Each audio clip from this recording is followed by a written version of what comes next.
Hey guys, what's up? It's Melody, and today we're going to be talking about indoor plants, and I haven't done a video like this in a long time. In fact, it's one of my first videos that I ever filmed, and I thought about doing one of those challenges where you go back to the first video and you watch it, but I just don't think that I can make it through it because it's really embarrassing.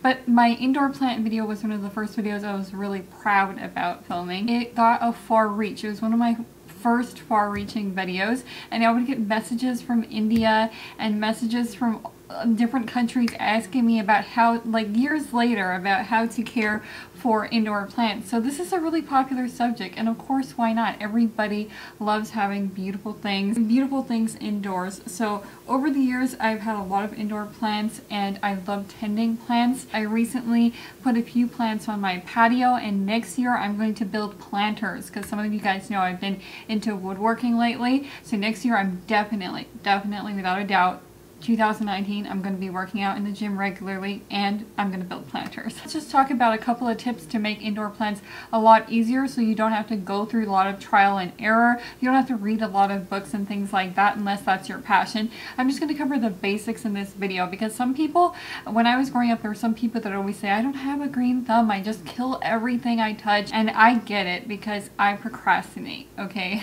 I just recently got a Roomba because I procrastinate on even vacuuming, even with a cordless vacuum. So if I can leave the house and go on a car drive and my house is vacuumed for me, I'm definitely gonna do that. Which, side note, if you're a minimalist, a Roomba is a great idea because you don't have hardly anything for it to bump into.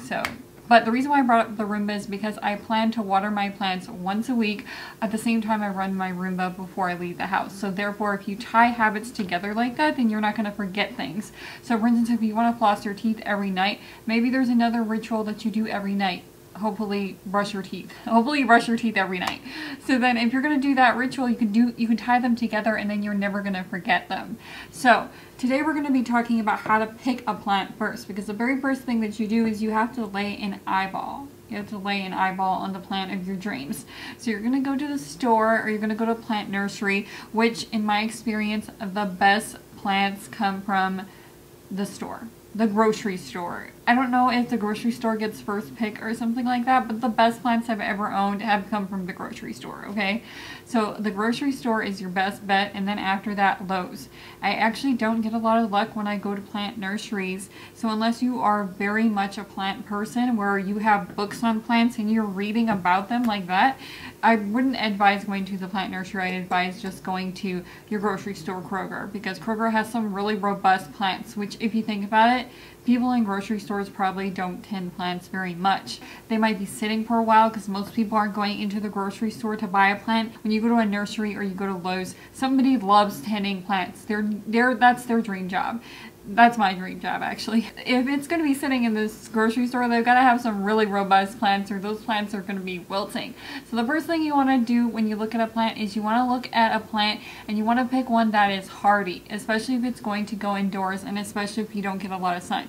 Hardy plants are generally going to have bigger... This is a great video for Pat to join us in because I'm not going to be cropping the frame down because we want to get all the plants in. So, hi Pat. First of all, cats can be allergic to certain plants, but I'm lucky because Pat never eats my plants, which is crazy because Pat eats everything. Pat even tries to eat me. She tries to eat me, and she also licks the couch. But if you have a cat, there are certain plants that you can't get, so you probably want to research that beforehand, but we're not going to go through all those plants because this will be a long video. So we're first going to talk about what you want to look for when you're looking for a plant. So this particular plant, the Pelea, this indoor plant is very popular. It's an Asian Chinese plant and it's very beautiful. It just has so much symmetry. I just like looking at the round pepperoni leaves, okay? I just like this plant a lot. And I got this plant on Etsy because I couldn't find it anywhere. I couldn't find it anywhere in Tennessee. So I will go ahead and link this one below because Etsy has a really good selection of plants as well, and they come from a nursery. So the first thing you want to look for in a plant is you want a plant that has dark green leaves, because the lighter the leaves, the harder it is to tend. It will die. Now bamboo is pretty hardy, but the rest of them, if it has light leaves, generally speaking, as a general rule, you want to get a dark leaf. She wants to smell the daisies on the table. You want to get a dark leaf, and you want to get a leaf that is bigger, because the bigger the leaves, the less maintenance it's going to be. So for instance, a Boston fir is going to shed a lot of leaves in your house, so that works better as an outdoor plant on your patio or something. But basically, bigger leaves, darker leaves, it will be way easier to tend indoors. The next thing you want to do is you want to grab some soil, and you want to get fast draining soil unless you're going to be eating the plant, and in that case you want to go towards organic soil, because who knows what they put in the soil. Preferably you'd like to use organic soil if you're going to be eating the plant. So you've got your fast draining soil, you've got your robust green plant, and now all you have to do is make sure it gets adequate sun and adequate water. And the sun, it should have on the placard, it should have how much sun it's going to get, and you generally speaking want to get light to medium. You don't want to get a high sun plant, because chances are there's not going to be a place in your house that's going to get that much sunlight unless you live really high up in a high rise. I used to live on the 5th floor in Norway, and it got so much sun, it just killed my plant. But in an apartment like this where it's on the bottom floor, it's not going to get that much sun, so medium to low is best for sunlight. And then the next thing is you want to make sure it gets adequate water. You don't want to overwater your plants, especially if they're indoors, because it's going to get moldy, it's going to get root rot, and it's not going to be good for your plant, especially since my plants, they don't generally have drainage holes on the bottom of them. I definitely don't want to overwater it because it will just collect in there. So I want to water it very lightly. So what I do is I just start off with once a week watering, a nice light water, and then if it's not doing so good, I will do more research. So you can go about it two ways. You can do research ahead of time for each plant that you get and make sure you get the right amount of sun and the right amount of water, or you can just eyeball it. So in the beginning you want to make sure it's getting enough sun. So if it's starting to wilt, obviously it's getting way too much sun, or if it is starting to wilt, it might not be getting enough water. So if the soil is always dry, it's probably not a good thing unless it's a succulent. Now, same thing with succulents. When you get a succulent, the smaller the leaves and things like that, the more delicate it's going to be, and the harder it will be to keep alive, surprisingly. So I still have one of my succulents. Pretty much everybody starts with a succulent because it's hard to kill. I don't have cactus because even though Pat doesn't eat these leaves, she rubs up against these plants sometimes, and I don't want her to accidentally rub her cheek against the cactus, which I love cactus. They look so good, but they're very jagged.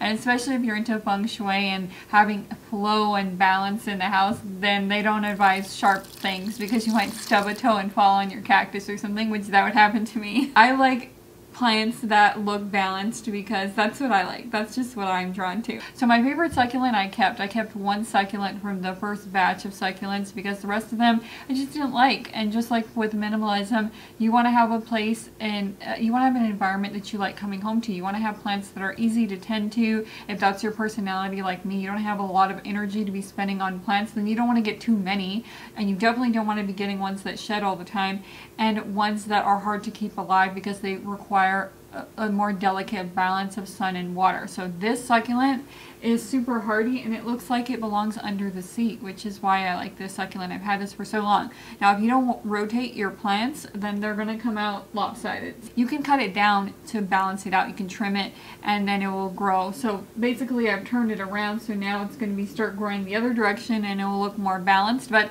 it doesn't matter if it looks like that. It's still a robust plant. It just has a little character to it.